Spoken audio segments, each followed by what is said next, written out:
శ్రీ గురవే నమః. శ్రీఆర్ studios channel చూస్తున్నటువంటి ప్రేక్షకులందరికీ స్వాగతం. భగవంతుడికి సంబంధించి మంచి విషయాలను వినాలనే సంకల్పం సామాన్యమైంది కాదు, విశేషమైనది. వాస్తవంగా మనల్ని ఎవరు ప్రేమిస్తున్నారు, మనల్ని ఎవరు కనిపెట్టుకుంటున్నారు, కష్ట సుఖాలలో మనకు తోడుగా ఉండేవాళ్ళు ఎవరు, మన జీవితంలో అన్ని సమయాలలో మనల్ని వదిలిపెట్టకుండా మన వెంట ఉండేవాళ్ళు ఎవరు అనే విషయంలో ఒక ప్రశ్న ప్రతి ఒక్కళ్ళ హృదయంలో ఉంటుంది. ఎందుకంటే మనుషుల యొక్క మనస్సు ఏదైతే ఉందో అది ఎట్లా అయితే విచలితం అవుతూ ఉంటుందో, మార్పులు చేర్పులకు లోనవుతూ ఉంటుందో, దాని వెనకాల వాళ్ళ మనస్సును వాళ్ళు సరిదిద్దుకునే విషయంలో లోపం కావచ్చు, లేకపోతే వాళ్ళ యొక్క కర్మానుభవాన్ని అనుసరించి కలిగే మార్పులు చేర్పులు కావచ్చు. ప్రారంధం మారుతూ ఉంటుంది కదా, దానివలన మనిషి యొక్క బుద్ధి కానీ, మనిషి యొక్క ఆలోచన విధానం కానీ, మనిషి యొక్క జీవన శైలిలో కూడా కొన్ని మార్పులు వస్తూ ఉంటాయి.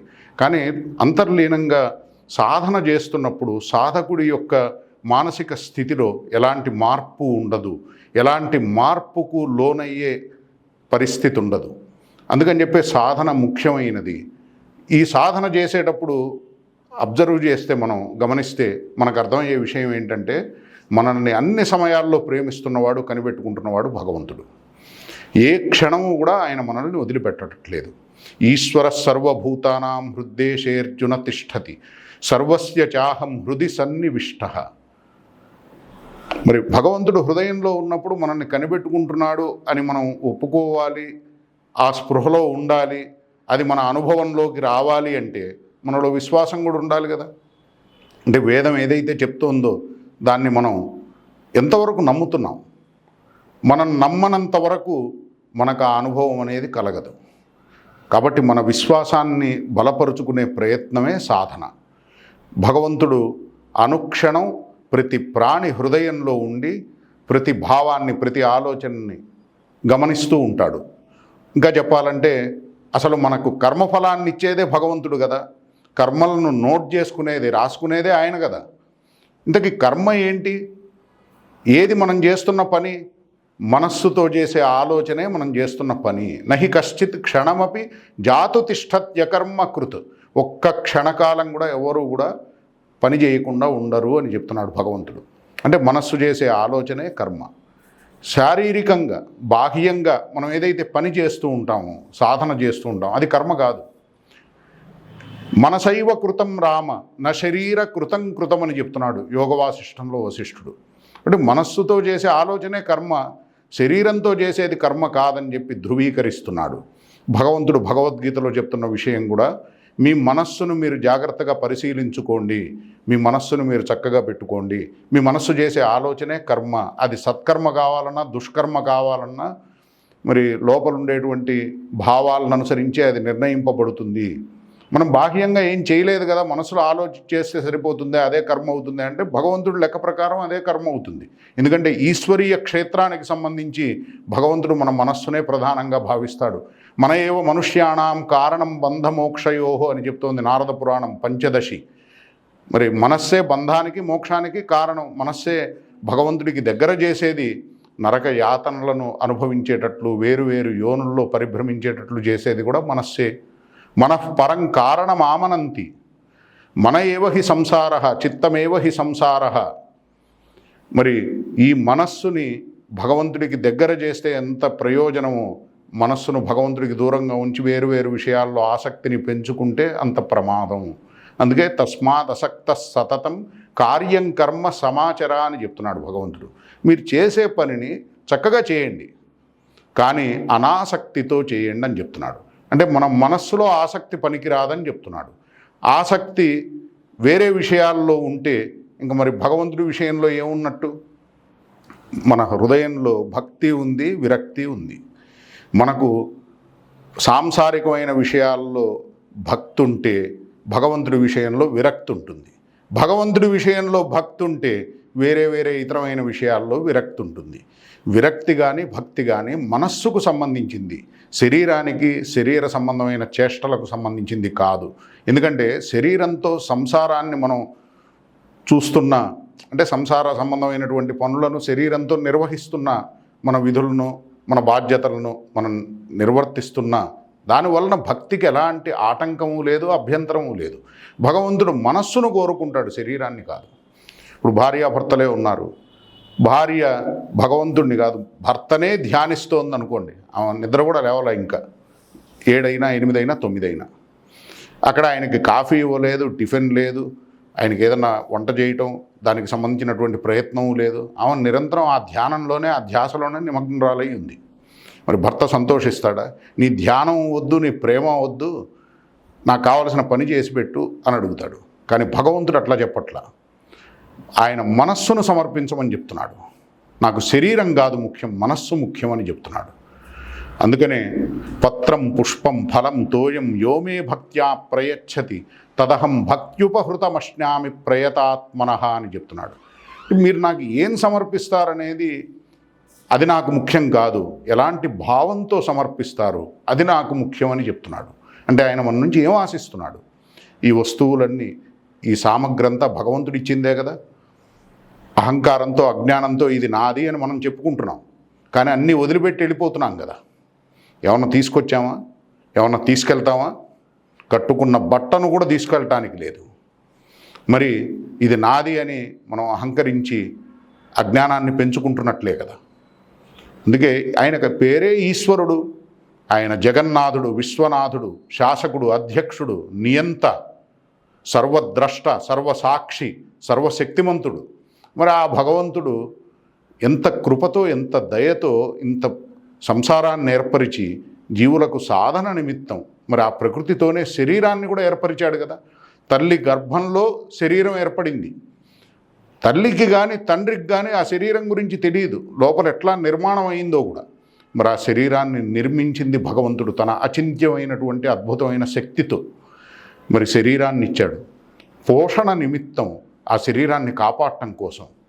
తల్లి ద్వారా కొంతకాలం పోషణ చేస్తాడు, పాలన అందించి. కానీ తర్వాత ఈ ప్రకృతిలో ఏవేవైతే ఏర్పరిచాడో అవన్నీ కూడా ఎవరి కోసం? మన కోసమే, జీవుల్ని కాపాడటం కోసమే, ఆ శరీరాన్ని కాపాడటం కోసమే. అందుకనే ప్రకృతిని ఉపయోగించుకుంటే దోషం లేదు, కానీ ప్రకృతిని ఉపభోగించాలనుకోవటమే పాపం, దోషం. అంటే ఇప్పుడు తల్లి ఉంది, తల్లిని భోగ దృష్టితో చూస్తే తప్పే కదా, అపరాధమే కదా. అట్లా ప్రకృతి మనకు తల్లి. ఈ శరీరాన్ని పోషించేది, పాలించేది, కాపాడేది ఈ ప్రకృతి. అట్లానే సాధనకు సంబంధించి మనకి అవకాశాన్ని భగవంతుడు ఇచ్చినందుకు ఆ శరీరాన్ని కాపాడుతూ మన సాధనకు అనుకూలంగా మనకి ఇంత ఉపకారాన్ని చేస్తోంది ప్రకృతే కదా. అట్లాంటి ప్రకృతిని మనం క్షోభింపజేస్తే భగవత్కృపను ఎలా పొందగలుగుతాం? అందుకని ఎవరైతే భగవంతుడికి అభిముఖులవుతారో, మనస్సును ఆయనకు దగ్గర చేస్తారో, ఈ సంసారంలో, ఈ విశ్వంలో వాళ్ళు ఏ పాత్రను పోషించాలి, వాళ్ళ జీవనాన్ని ఎలా సాగించాలి అనే విషయంలో ఒక స్పష్టమైనటువంటి అవగాహనను కలిగి ఉంటారు. ఎందుకంటే విశ్వం గురించి విశ్వనాథుడికి తెలుసు, జగత్తు గురించి జగన్నాథుడికి తెలుసు, మనకేం తెలుసు? కాబట్టి ఈ జగత్తులో మన పాత్ర ఏముండాలనేది భగవంతుడు నిర్ణయించాలి. మనస్సును ఆయన దగ్గర పెడితే ఆయన మనకు ఆ డైరెక్షన్ ఇస్తాడు. ఇప్పుడు మనం హృదయం ఎంత పరిశుద్ధిని పొందుతూ ఉంటే అంత మనకు భగవంతుడిని పొందాలి అనే తపన కూడా బలపడుతూ ఉంటుంది. ఇప్పుడు లోపల శరీరంలో అనారోగ్యం ఉన్నప్పుడు ఆహారం రుచించదు, ఆహారం తీసుకోబుద్ధి కాదు. ఏ అజీర్తి సమస్య ఉందనుకోండి, ఎంత రుచికరమైన ఆహారం కానివ్వండి, ఎంత ఆరోగ్యకరమైన ఆహారం కానివ్వండి, శరీరం తీసుకోగలుగుతుందా? అదే ఆరోగ్యం బాగుందనుకోండి, ఆకలి బాగా అవుతుంది, ఆహార పదార్థాలు తినగలుగుతారు. అట్లానే లోపల హృదయంలో భగవంతుడు కావాలి అనే తపన బలపడితే, వైరాగ్యం బలంగా ఉంటే ఆ భగవంతుడిని పొందడం కోసం మనం ప్రవృత్తులం అవుతాము. కాబట్టి వైరాగ్యం గొప్ప సుఖాన్ని ఇస్తుందంటారు శంకరులు. తస్య సుఖన్న యః కరోతి విరాగః అని అన్నారు. ఎవరైతే విరాగాన్ని పొందరో వాళ్ళకి సుఖం లేదని చెప్తున్నారు. సుఖం ఎక్కడుందని అడుగుతున్నారు ఆయన. అంటే విరాగం అంటే మనం ఒక వస్తువు ఎక్కడ దొరుకుతుందో అక్కడ అన్వేషిస్తే బాధపడం, మోసపోం. ఎక్కడ దొరకదో అక్కడ దొరుకుతుందని చెప్పి ఎండమావిలో నీళ్లు వెతుక్కున్నట్లు ప్రయత్నం చేస్తే చివరికి దుఃఖమే కలుగుతుంది, దుఃఖమే మిగులుతుంది. అందుకని వైరాగ్యం ఏం చేస్తుందంటే ఆనందం భగవంతుడి దగ్గర దొరుకుతుంది, భగవంతుడిని అన్వేషిద్దాం, భగవంతుడి దగ్గరే దాన్ని పొందుదాం అని భగవంతుడికి దగ్గరయ్యే ప్రయత్నం చేయిస్తుంది. భగవంతుడి విషయంలో ఆభిముఖ్యాన్ని కలిగిస్తుంది. జీవుడు భగవంతుడికి అభిముఖుడు అవుతాడు, భగవత్ ప్రాప్తి సాధ్యం అవుతుంది, ఆనందాన్ని పొందుతాడు. ఆనంద ప్రాప్తి అన్నా భగవత్ ప్రాప్తి అన్నా ఒకటే. ఎందుకంటే ఆనందో బ్రహ్మేతి వ్యజానాథని వేదం చెప్తోంది. ఆనందమే బ్రహ్మ అని. రాముడన్నా, ఆనందమన్నా, కృష్ణుడన్నా, ఈశ్వరుడన్నా ఇవన్నీ పర్యాయవాచక శబ్దాలు తప్ప వేరు కాదు. ఇప్పుడు ఒక పదార్థం ఉంది, ఆ పదార్థాన్ని ఎన్నో భాషల్లో ఎన్నో పేర్లతో పిలుస్తారు. పదార్థం వేరు కాదు కదా, పేర్లు వేరుగా వినపడచ్చు. అట్లానే అందరూ కోరుకునేది ఆనందాన్నే. ఆనందం యొక్క అంశ అవ్వడం వలన జీవుడు ఆనందాన్ని తప్ప ఇంకొక దాన్ని కోరుకోడు. చేసే ప్రయత్నం వేరుగా కనపడవచ్చు. ఇప్పుడు ఒక శిశువు రోదిస్తాడు, పుట్టడమే. ఎందుకు రోదిస్తున్నాడు? నేను జీవుణ్ణి, భగవంతుడి యొక్క అంశను, నాకు ఆనందం కావాలి, నాకేంటి ఇంత దుఃఖం కలిగింది, ఇంత క్లేశం కలిగింది. మరి రాపిడవుతుంది కదా తల్లి గర్భం నుండి బయటకు వచ్చే సమయంలో. ఆ దుఃఖాన్ని పోగొట్టుకోవటం కోసం, హృదయాన్ని చల్లబరుచుకోవటం కోసం రోదిస్తున్నాడు. ఒకళ్ళు కూర్చోవచ్చు, ఒకళ్ళు నించోవచ్చు, ఒకళ్ళు పరిగెత్తచ్చు, ఒకళ్ళు తాగచ్చు, ఒకళ్ళు తాగకపోవచ్చు, ఒకళ్ళు తినచ్చు, ఒకళ్ళు తినకపోవచ్చు. చేసే పనులు వేరువేరుగా కనపడుతున్నా, విపరీతంగా కనపడుతున్నా, అందరి ప్రయత్నం, అందరి లక్ష్యం, అందరి ఉద్దేశం ఒకటే, ఆనందాన్ని పొందటం. ఒకవేళ ఎవరైనా మాకు ఆనందం వద్దు అనుకుంటే వాళ్ళు నాస్తికులు. ఆనందం కావాలనుకునే వాళ్ళంతా ఆస్తికులే. ఎందుకంటే ఆనందం కావాలంటున్నారుగా, భగవంతుడు కావాలంటున్నట్లే. నాకు ఆనందం కావాలన్నా, బ్రహ్మ కావాలన్నా, రాముడు కావాలన్నా, కృష్ణుడు కావాలన్నా అర్థం ఒకటే. అర్థం చేసుకోకపోతే అది వేరే విషయం. రాముడే ఆనందం, కృష్ణుడే ఆనందం, భగవంతుడే ఆనందం, బ్రహ్మే ఆనందం. మరి ఆనందం కావాలంటున్నాడు కదా. దీన్ని స్పష్టపరుస్తూ వాల్మీకి మహర్షి చెప్తున్నాడు, లోకే నహిస విద్యేత యోన రామ మనువ్రత అని. ఈ లోకంలో ఒక్కళ్ళు కూడా నాకు రాముణ్ణి అనుసరించని వాళ్ళు కనపడట్లేదని అన్నాడు ఆయన. అంటే అందరూ రామదాసులే, అందరూ రాముణ్ణి కావాలనుకునేవాళ్లే, రాముణ్ణి కోరుకునేవాళ్లే, రాముడికి దగ్గర అవ్వాలనుకునే వాళ్ళే. అట్లా ఎట్లా అండి అంటే రాముడే ఆనందం కదా, మరి ఆనందమే కావాలనుకుంటున్నారు కదా అందరూ కూడా. అందుకే అందరూ రాముడికి దాసులే అని చెప్పాడు ఆయన.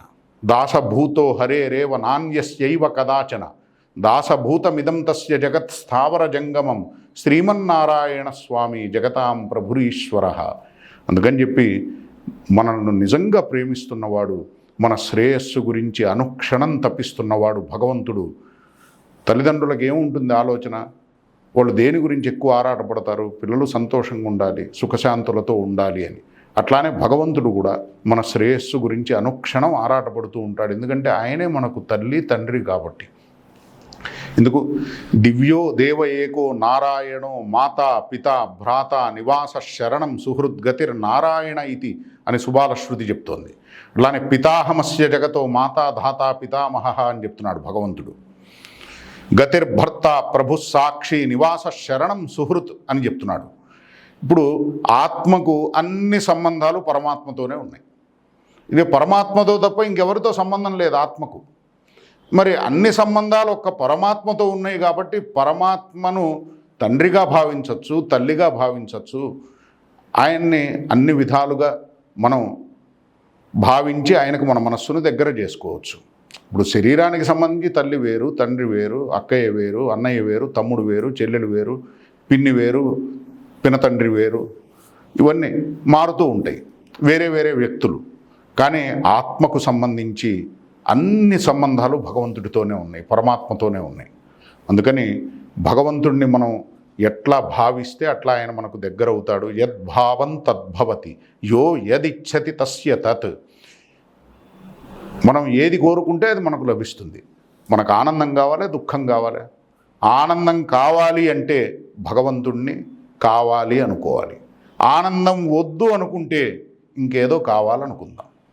ఈ విషయంలో మనకి స్పష్టత ఉంటే మన జన్మను మనం కాపాడుకోగలుగుతాం, సఫలం చేసుకోగలుగుతాం. హరయే నమః, గురవే నమః.